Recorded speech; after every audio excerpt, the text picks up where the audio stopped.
I very much enjoyed and thank Deputy Mayor Steele, Mark Holliday, Marianne Tai. From Marianne, we received quite a set of homework assignments for our research center, and we look forward to tackling them. And the fact is, this is an extraordinary night for us. It's wonderful to see you all here. And it's a very positive night. There's a very positive feeling in the room, and I don't want to bring that down at all. But the fact is, we do have our problems. We have our challenges to confront. Marianne laid out many of them in terms of the challenges we have as a city. And I'm going to talk about that in a moment. And we have challenges as a country, quite clearly. And we have challenges as a planet. And these challenges are at the heart, really, of what the Center of Urban Real Estate is about. And what I want to talk about is kind of what the nature of those challenges are, and then maybe how we in New York can address some of them. And I want to start by talking about an absolutely iconic figure in our industry, someone I very much wanted to have come here tonight, but couldn't quite coerce him to come. So I thought I could talk about him at least in some slides. And he is the leading icon in our industry in America, and his name is Bob the Builder. Now, for those of you who don't know Bob, one of the things that you might notice is he's by his recycling bins. Bob is a big environmentalist, big into sustainability. And in his town, he does a lot of work, including work for the local architect. You notice the architect. He's very obvious in the picture, the handlebar mustache, the coiffed hair, the crest, the very important drawings. And he invites Bob into his office. You see a number of degrees on his wall, all from Columbia, no doubt. And he shows Bob a competition entry for a local area called Sunflower Valley. And he shows this tremendous model of this city that he's proposing. And Bob listens very politely. And that night, Bob goes home, and he's a little upset, a little under duress from what he's been shown. Bob sleeps alone in a twin bed, as you can see. So, you know, he's got a lot to dream about. And so he has a dream. He has a dream about this place called Sunflower Valley, which is where the architect did the competition entry for. And then all of a sudden, the sunflowers start to die. These buildings, these skyscrapers start emerging from the valley. The animals start running. And Bob is all of a sudden in this terrible air. This limousine, probably with Mark Holliday in it, throws trash out the window at Bob. There are now artificial sunflowers that have been built by landscape architects from Columbia University. It's a disaster in the making. Jolts out of bed and says he has to do his own competition entry for Sunflower Valley. So he starts building a model, and he builds this entry for the competition. Now, if you look closely at that model entry, I think it's probably about, I don't know, maybe 1/4 of a unit per acre. You'll notice that there are lovely little homes, but there are no vehicles at all in the model. There are nice houses with solar panels and wind turbines. And you contrast this to this harsh, brutal entry from the architect of these skyscrapers with cars everywhere. And you understand the difference in terms of sustainability. Well, of course, wins the competition. He gets great congratulations from the architect, as well as these two African-American gentlemen in overalls. Everyone in the town is happy, and because he wins the competition, the mayor of the town gives him a big gas-guzzling ATV. That's his prize for winning the competition. But of course, Bob is really talking about what his idea for Sunflower Valley is this. Extraordinary, anonymous landscape that we now call America. And of course, that version of Sunflower Valley, whether it has windmills or solar panels or anything else, leads to this. Lost last year $7.8 billion in productivity from people stuck in traffic. This is a scale drawing of Florence, Italy versus the highway exchange in Atlanta. Now, everyone in this room deals with land use. Everyone understands that we try to use land intelligently. And you have to ask yourself whether the image on the right represents the intelligent use of land. There are other countries that do these things differently, and it's not just about big cities. This is actually an image I took flying out of Narita Airport in Tokyo that shows a Japanese farming village, a fairly typical Japanese farming village, which, freed from the sort of madness of the Jeffersonian grid, shows all the farmers living together in a fairly tightly knit community with all the farms spread around. So you think about that community, you think about the infrastructure costs of that community, the healthcare costs of that community, the resilience of that community compared to spreading out over land. Many of you who know me well know that I'm a density extremist. And you know, when people talk about population and density, they really talk about things in terms of a crisis. You saw a lot of hand-wringing last fall about the fact that the 7 billionth baby was born in the world, somewhere either in India or Africa, because we're all a little crazy over there, us Indians and Africans. And so there are now 7 billion people. We're headed to 10 billion by 2100. There's this massive population explosion. The fact is, if those 7 billion people lived at the same density of New Yorkers, and I don't mean Manhattan, I mean the 5-borough density of Manhattan, of New York, we could all live in Texas. By the time we got to 10 billion, we could live in Texas and New Mexico, therefore providing a red state and a blue state, but with the rest of the world left for agriculture and nature. So one of our sort of fundamental premises of the cure is that if you really love nature, if you really want sustainability, that you shouldn't live in it. But of course, that's precisely what we try to do in this country, and we have created now a landscape of crisis. This is, in my mind, a welfare state. It is propped up by big government, and yet it is continually defended by those who fight big government. This was a recent quote by Speaker Gingrich about, you know, those people who live in high-rise apartment buildings writing for fancy newspapers. There's a press table. I know how fancy your apartments tend to be when you work for the Fourth Estate, and talks about those people riding the metro and who don't understand how critical it is for Americans to live in single-family homes, that this is an absolute cultural imperative. And so that cultural imperative must then be fed by the need to be a historian for Fannie and Freddie. But then, of course, you look at the other side of the aisle and you get some hope. You get a president who stands up and talks about building the infrastructure of tomorrow at the State of the Union address when he first becomes president.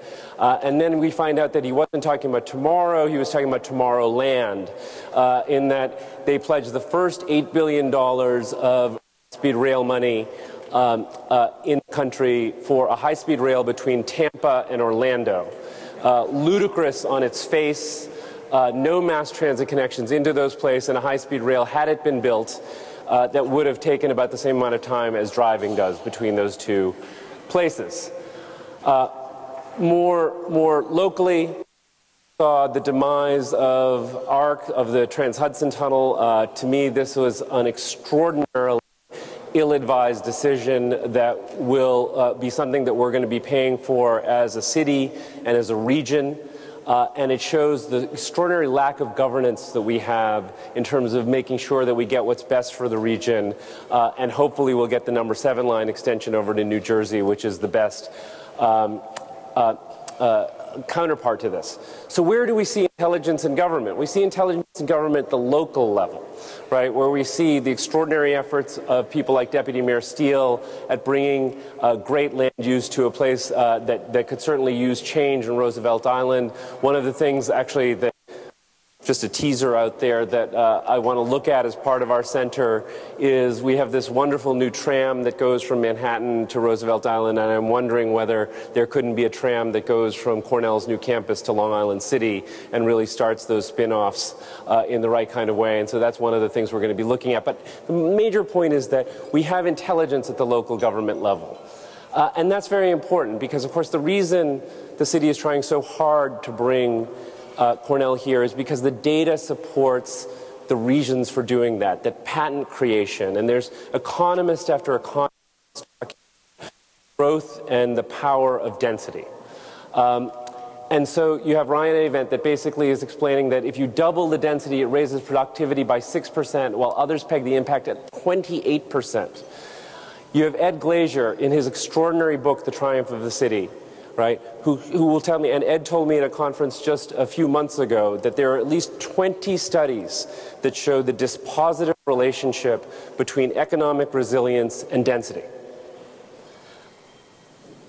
And I don't know if you noticed that second quote, that it doesn't necessarily come at the cost of joy, and that joy banner is up there for a very significant reason. It's not just about the sort of engineering mechanics of density and transportation, but it's about creating a happier population. And then this one, a University of Chicago study that was done that showed that 50% of the United States GDP, half of our economic output, is produced on 2% of our landmass. And that, in fact, that New York City generates $1.5 billion annually of the U.S. GDP per square mile. And so everything that Marianne spoke about, and some of the things I'm about to talk about, are not just local issues or even regional issues. They're issues of national import. As goes New York, so goes the nation.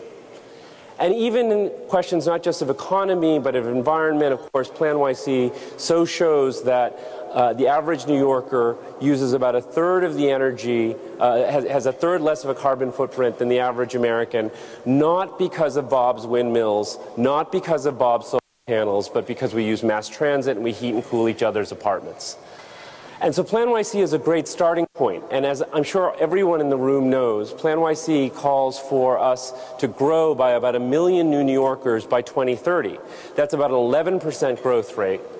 But what concerns me is, at least the RPA data, that about 21% growth rate for the region. So even though we have great plans and the administration's done extraordinary things to plan for the growth of this city over the next, we're still losing our share of growth in the, and that means that most of that growth is going to sprawl, right? And so I wanted to talk about sort of 5 agenda items the Cure is looking at right now. We're planning to formalize this in more of a report. But the first, and Marianne spoke about this as well, that we need to zone and plan for hyper-dense, state-of-the-art buildings around our rail hubs. Now, we think we plan land use around transportation, build density around transportation. This is the, by Cohn Pedersen Fox, the ICC in Kowloon. This is a train station, right? That's what, if you go to East Asia today, that's what you build for a train station. You don't build this. Now, some of you know I've spent the last 7 years of my life trying to change Penn Station. And what's extraordinary is if you read the history of Penn Station, you understand that while it was a beautiful building, that McKim, Mead, and White actually fought the development of a hotel on the east side of the building, that they never had the foresight that New York Railroad had to assemble large development parcels around Penn Station, so you always had this small parcelization. So you've never had the kind of economic development around Penn Station that you had around Grand Central, which was very much what led to the station's demise as the station grew worse and worse. I am frankly very concerned that we are repeating this mistake at the World Trade Center site, where we are spending $4 billion station for 65,000 passengers a day with virtually no retail or activity in it, this should not be our vision for what a train station is. We should really look back to the model. This is a photograph from 1913 of Grand Central and Park Avenue, the creation of those development parcels that inside of just a few decades created some of the most valuable real estate in the world. And today is clearly in need of some level of change, that we are looking at buildings now, as Marianne said, that are growing obsolete, and also sit atop an $8 billion investment of east-side access of Long Island Railroad, the nation's busiest commuter line, coming into Grand Central with this heroic construction going on directly underneath Grand Central. And of course, the city and the Bloomberg administration and various governors have done an extraordinary job at creating some of the most robust underground infrastructure development that we've seen in about 100 years, between the Third Harbor Tunnel, the number 7 line extension, East Side access, and Second Avenue subway. And Marianne mentioned the number 7 line. Most of you know the story. The fact that that is well underway, that tunnel boring machine's actually out of the ground now. Our friends from Related and Hudson Yards are here, and I know they're working away at making this one of the greatest developments in the world. And that I have great faith in happening in terms of that square footage over on the rail yards.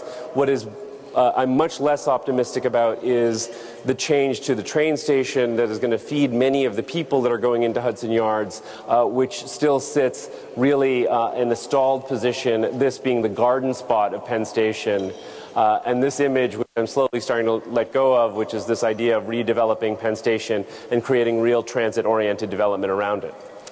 Number 2, zoning for urban affordability. And I think we're doing a very good job at this in terms of creating new, dense, affordable housing around subway lines. The beautiful Via Verde project by Jonathan Rose and Grimshaw, Hunters Point South by Shop Architects and the related companies, and also by Shop Architects with Forest City Ratner, Marianne Gilmartin's here.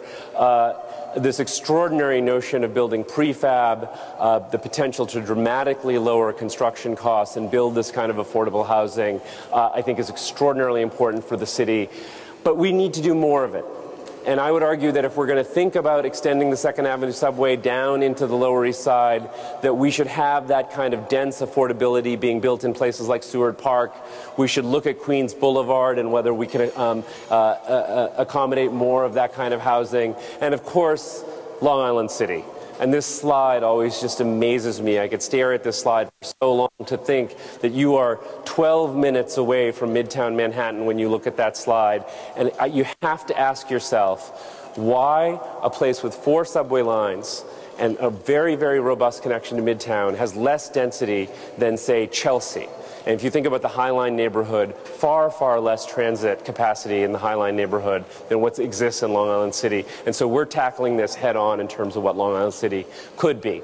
Third is to build for livability, and we talked about joy before, and the fact that we could have a mix of high and low buildings in our city and a different kind of city. And my main touchstone for this is the area around the High Line in West Chelsea and the extraordinary success, and most of you have probably seen this slide of the way air rights, let's see if this works, yeah, the way air rights transfer from the High Line over onto new development parcels on the avenues.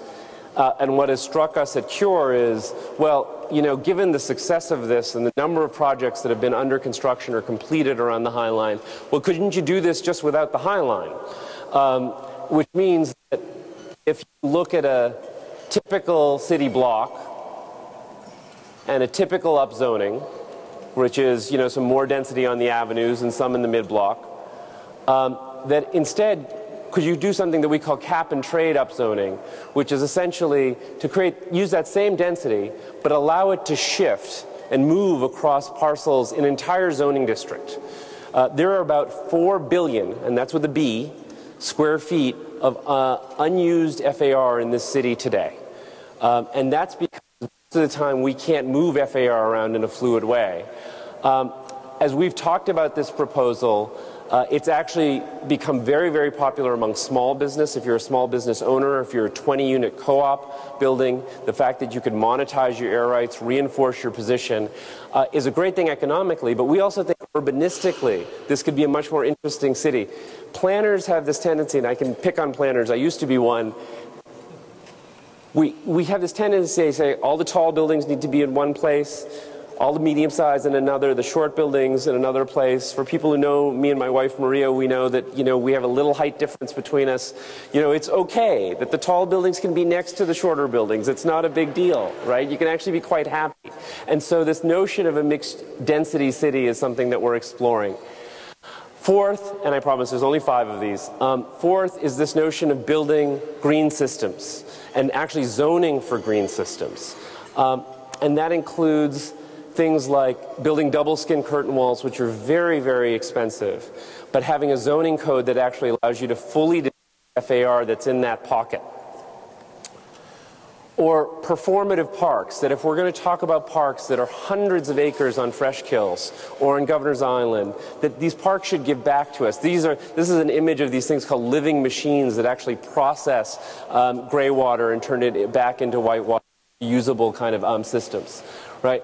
Or, Marianne, I don't have the solution to the FedEx problem, but, I think I have the solution to what you do with the FedEx box afterwards, which is the entire Barcelona waterfront now is using a system of pneumatic tubes to eliminate solid waste. This is a very doable proposition, right, in terms of how we manage solid waste instead of all these garbage trucks going all over the place, and thinking about a very different system for waste. But the other thing, of course, is waste to energy. My colleague Kate Asher has studied these kinds of infrastructure moves in our city and how difficult it is to site things like waste to energy. But we've got Indian Point sitting upriver, and it's never going to close unless we think about a different way to produce energy in our city. Now, fifth is this notion of building a more resilient city. In the face of climate change, that we can build sustainable buildings, but the fact is we are up against climate change. We saw it very significantly with Hurricane Irene, which, as you'll recall, wasn't even a hurricane by the time it hit shore. Our apartment was evacuated when that hurricane hit. You're already seeing flood insurance rates rise in a lot of lower Manhattan. And this is because the edge of the water is built incorrectly in terms of dealing with sea level change. Many landscape architects and environmental scientists have been talking about soft edges, artificial barriers that actually absorb the energy of storm surges. And so my colleague Lori Hawkinson is here somewhere, and she and I co-taught a studio that some of you have probably read about with 4 brilliant students from our school that talked about the fact that if you look at most of the housing that we've been building on the waterfront, and we've got this incredible new waterfront, most of it's in the FEMA 100-year floodplain. And the fact that this is a shoreline that was actually created through landfill. And we've, over the course of history, dramatically changed our shoreline. And this is an image that shows Lower Manhattan as it's evolved from the 1600s. And what our team discovered is that the Army Corps today continually dredges New York Harbor and actually pays to have that dredge material shipped out of New York Harbor and set into landfills in Pennsylvania and Texas. And what the team discovered is that if you kept that fill in New York Harbor, that by 2065, that's the amount of land that you would actually create with that fill that we're shipping away. So we said, well, maybe there's a more environmentally sustainable method for dealing with that fill. And so we proposed a new neighborhood called Lower Manhattan, which would connect Manhattan to Governor's Island. Now, Deputy Mayor, I was shocked to hear that you're not planning to implement this in the remaining 600 days that you have in office. But I was convinced that in the 4th term of the Bloomberg administration that this actually could occur. Because we've got all the zoning maps, we've got it all figured out. And when people call us crazy, that landfill you just saw is represented in that yellow square. This is what Hong Kong is doing. This is what Tokyo is doing by scale. And so, you know, these are our competitor cities. Many of them are very environmentally sensitive. And look, we're not crazy. We know this is a very aggressive proposal and probably will not occur. But part of why we put it forward is to get all of us to think about whether we've become our own worst enemies in terms of some of the regulations we've created. We also have done some very interesting things with zoning and something we call ZIM, zoning information modeling, that attaches zoning changes to financial changes, to land use value changes, and that we can do in real time, real measurements of how zoning impacts environmental conditions as well as economic conditions in our city. So we did propose a very sophisticated set of ideas, including these barrier islands that would protect Lower Manhattan and Lower Manhattan itself from storm surge. We preserved the campus of Governor's Island, and actually a friend of mine said at NYU said, oh, finally we can move to Governor's Island because we can get there now. So, you know, I think that there is some interesting ideas here that could emerge from all of this. This is an aerial shot of it all. And this notion that I think is very important to us is that traditionally people are seeing economic growth, environmental issues, and equity issues all at odds with each other. We do not. We think that actually those three sets of issues, which the UN actually asked us to look at, are all in concert with each other. And so we've got a Carnegie Corporation grant to look at all of New York City. We're doing a study called NYC 2040 that's looking at how and where New York City should grow. And we're trying to pick up on some of the great work that the administration has done to really understand what are the growth areas of New York City and help create a picture for New Yorkers for where sustainable development could occur. And so we're very excited about all of that. I'm just going to close now by telling you that in terms of your support and being here, that we cannot do this incredibly complex work alone. We are counting on all of you for three things. We're counting on you first and foremost for your professional support, to raise questions with us, to engage in research with us around the world, to hire our students who, like the gifts, and those boxes that have your names in front of them actually have a little takeaway gift for you. They contain little Swiss Army knives. And as you use them in life, I hope you'll remember our students, because Swiss Army knives are who our students are.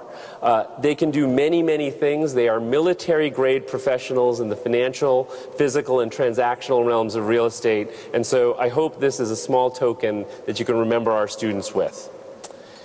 Secondly, we need your moral support. We need you to advocate with us. We know there are many people in this room who are fierce competitors and compete with each other. Midtown versus downtown, architect versus architect, engineer versus engineer. We ask you to compete out there, but in here to be together for what is best for our city. And finally, in terms of financial support, we ask you to invest in us. We need the best minds, the right facilities, travel funds to understand our competition around the world, research funds to analyze how we stack up against that competition, and the resources to make all of our collective voices heard. To that end, tonight alone, we, in our first inaugural Dinner for Cure, have raised nearly $250,000 for these new initiatives, and I thank all of you very, very much for that.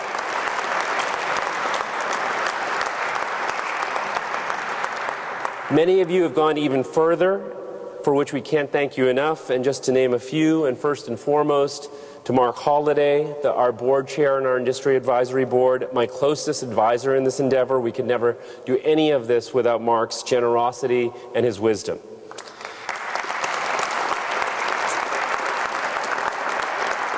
To the steadfast, indefatigable, ever-optimistic Marianne Tai, for whom I've said that I will trudge around Staten Island handing out flyers if she ever decides to run for mayor.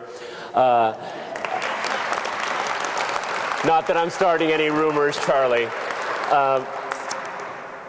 And Rebney for all of their support. To Deputy Mayor Steele, City Planning Commissioner Amanda Burden, and the entire Bloomberg administration for their extraordinary encouragement in this undertaking.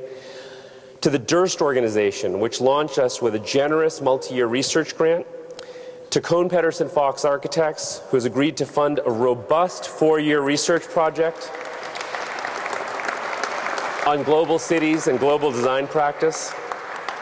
And also to the Carnegie Corporation, the Open Society Institute, and Edison Properties, who are supporting us on our New York projects, as well as a very important comparative international affordable housing study that we have underway right now. And finally, I am extraordinarily thrilled to announce tonight that a group of you have come together to fund the $6.5 million construction of the Center for Global Design and Development, which is our flagship research and conference facility here on campus, which is going to house, cure, and many other research efforts that we've talked about tonight and much, much more.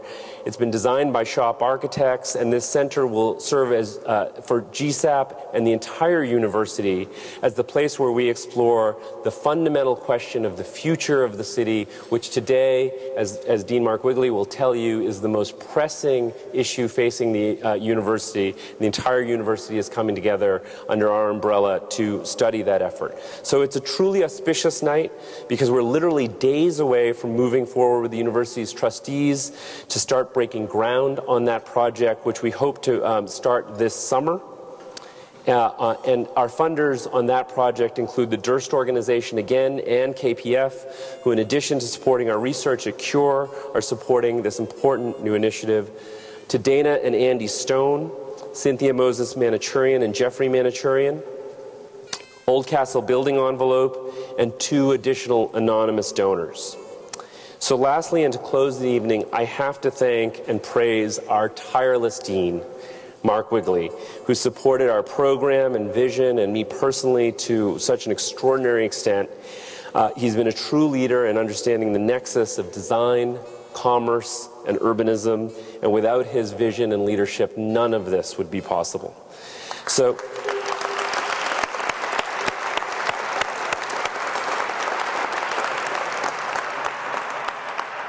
thank you for taking this gigantic first inaugural step with us tonight. Many of you are dear, dear personal friends of mine, and I'm so grateful to the faith that you've shown in all of us here. Please continue to show up, continue to be heard. Have a great night, and remember, the city is the cure. Thanks very much.